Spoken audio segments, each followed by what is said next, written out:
So diesel exhaust is made of many toxics and metals. So you have carbon dioxide, carbon monoxide as part of diesel exhaust. You have toxics like formaldehyde and benzene. You have black carbon. You have particulate matter. You have sulfur compounds. You have nitrogen oxide. So there are a lot of criteria air pollutants that are associated with diesel exhaust, and also a lot of hazardous air pollutants that can impact human health that are part of diesel exhaust. And so diesel exhaust impact on children is very, very important to focus on.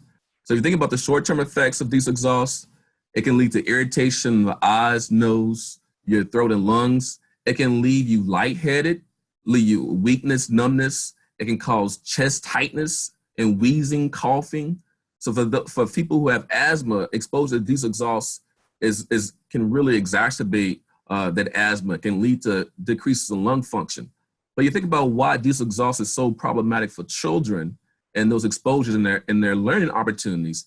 Diesel exhaust, short-term exposure, can cause problems with focus, can cause problems with coordination. So children have a difficulty concentrating. So we have children who are walking by diesel buses into their schools. They're riding diesel buses to and from their house where it's been exposed to diesel exhaust. You could have diesel buses idling where children are walking by those buses. And then inside the schools, because of intrusion from the outdoors, diesel pollutants can get inside of the buildings. So we want to focus on children, being healthy and having the best opportunities to learn, but we're basically creating a toxic environment, which is impacting their learning opportunities.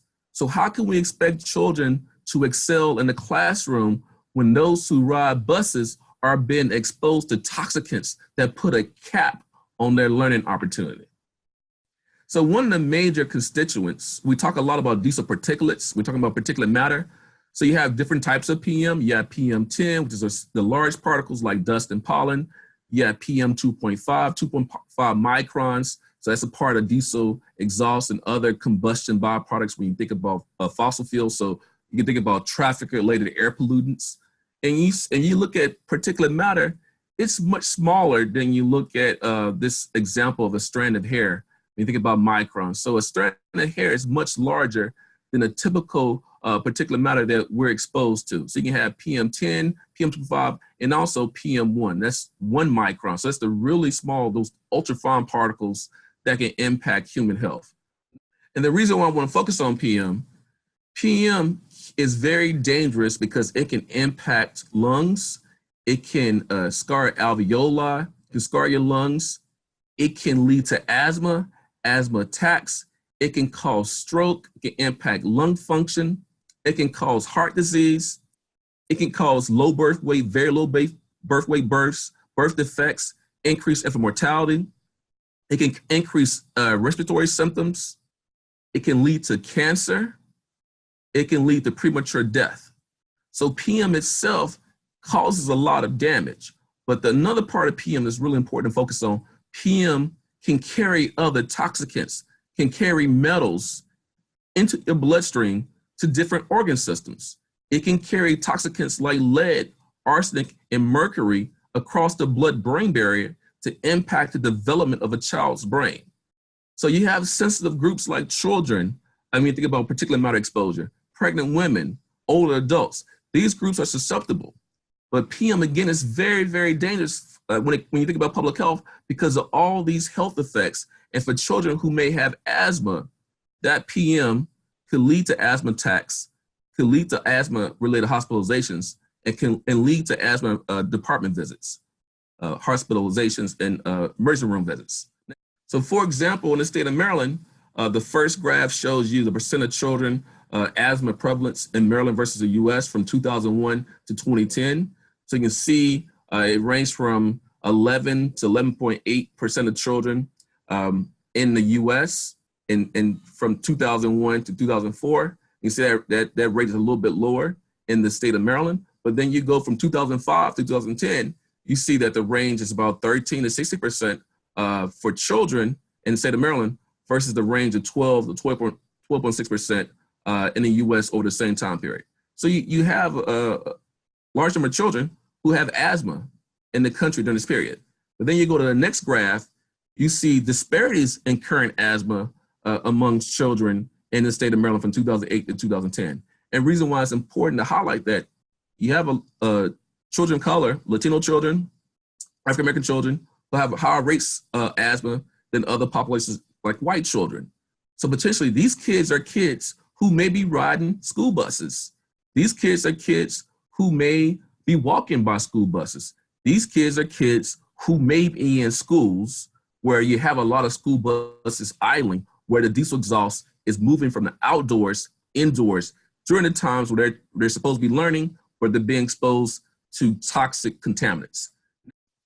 So why are children vulnerable to diesel exhaust? I've covered some of those points already, but just to reiterate, children have higher inhalation rates compared to adults. They breathe in more air. So if they're breathing in diesel exhaust, remember, many children, particularly kids who are in kindergarten or kids who may be in elementary school, when they walk by that school bus, that exhaust pipe is in their breathing zone. So it's almost like they're breathing a smokestack when they walk by the exhaust pipes.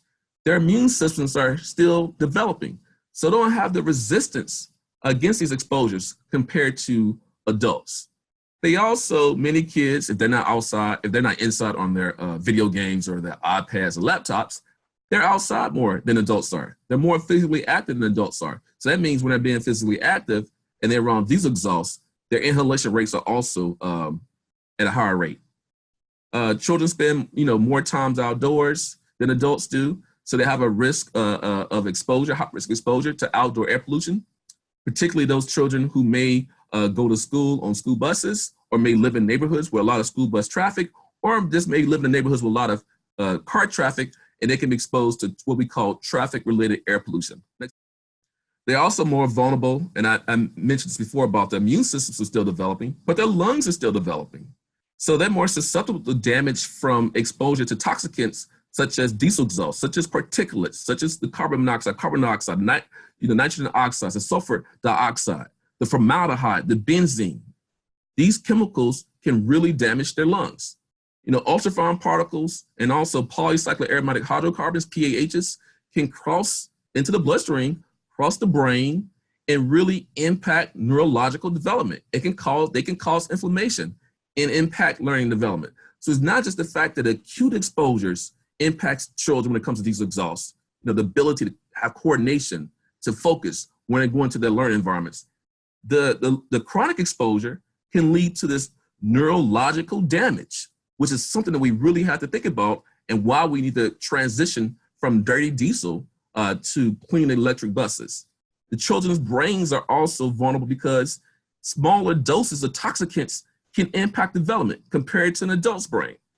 So when we think about the lead issue, for example, and why lead as a neurocognitive, neurobehavioral toxicant is so important to focus on, children's blood-brain barrier hasn't fully developed. So toxins like lead, mercury, arsenic, other metals, PAHs, they get into the brain and impact the development of that brain. And so that means over that entire life course, because of these sensitive windows of susceptibility, children who've been exposed to these exhausts, there's going to be a cap on their opportunity, their opportunities to learn.